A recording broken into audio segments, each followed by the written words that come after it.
उत्तर प्रदेश के विश्वविद्यालयों में धर्मांतरण के फैल रहे जाल को पूरी तरह तोड़ने की दिशा में एक बड़ा कदम उठाया गया है। उत्तर प्रदेश की राज्यपाल आनंदीबेन पटेल के निर्देश पर प्रदेश के विश्वविद्यालयों में धर्मांतरण विरोधी दस्ते का गठन किया गया है, जिसमें यूनिवर्सिटी के छात्रों को भी शामिल किया गया है, जिसका मकसद यूनिवर्सिटी से छात्राओं को प्रलोभन या फिर ब्लैकमेलिंग से अवैध धर्मांतरण कराने से बचाना है, ताकि सभी स्टूडेंट्स भयमुक्त माहौल में अपनी पढ़ाई पूरी कर सकें।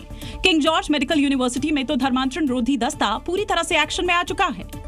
अगर कुछ गलत हो रहा है तो उस स्टूडेंट को हमारे यहाँ लाया जाता है। There is a counselling centre, we counsel the students. सबसे पहले वो हमें अप्रोच करते हैं और इसका हम लोगों ने बहुत ध्यान रखा है, क्योंकि अगर उन्हें लगेगा कि उनको टारगेट किया जाएगा तो वो अप्रोच नहीं करेंगे। जागरूक हो गए हैं काफ़ी हमारे यहाँ और वो लोग समझते हैं कि क्या गलत है क्या सही है।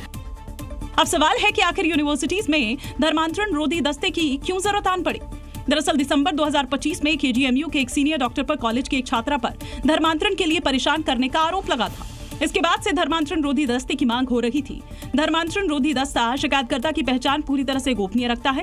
दस्ते में यूनिवर्सिटी के स्टूडेंट्स भी होते हैं, जो सभी तथ्यों की निष्पक्ष और पारदर्शी जांच करते हैं।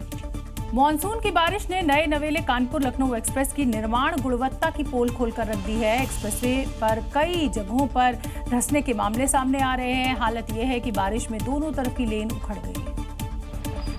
4700 करोड़ की लागत से बना लखनऊ कानपुर एक्सप्रेसवे अपने पहले ही मॉनसून टेस्ट में फेल हो गया। एक्सप्रेसवे पर जगह जगह पैचवर्क का काम हो रहा है। वहीं अब लखनऊ से कानपुर को जाने वाली लेन भी उखड़ गई। उद्घाटन के कुछ ही दिनों के बाद लखनऊ कानपुर एक्सप्रेसवे खस्ताहाल नजर आ रहा है। खराब क्वालिटी के निर्माण ने एक्सप्रेसवे को गड्ढों से भर दिया। उद्घाटन के बाद से अब तक अलग अलग हिस्सों में कई बार पैचवर्क और मरम्मत की जा चुकी है। हालांकि तेज बारिश लगातार करप्शन की परतें खोलती जा रही है। एक्सप्रेसवे की दूसरी लेन भी उखड़ गई है। मरम्मत के काम के चलते एक ही लेन से दोनों तरफ के वाहन गुजर रहे हैं। लखनऊ कानपुर एक्सप्रेसवे की खस्ताहाल पर एनएचएआई ने सख्त कार्रवाई करनी अब शुरू कर दी है।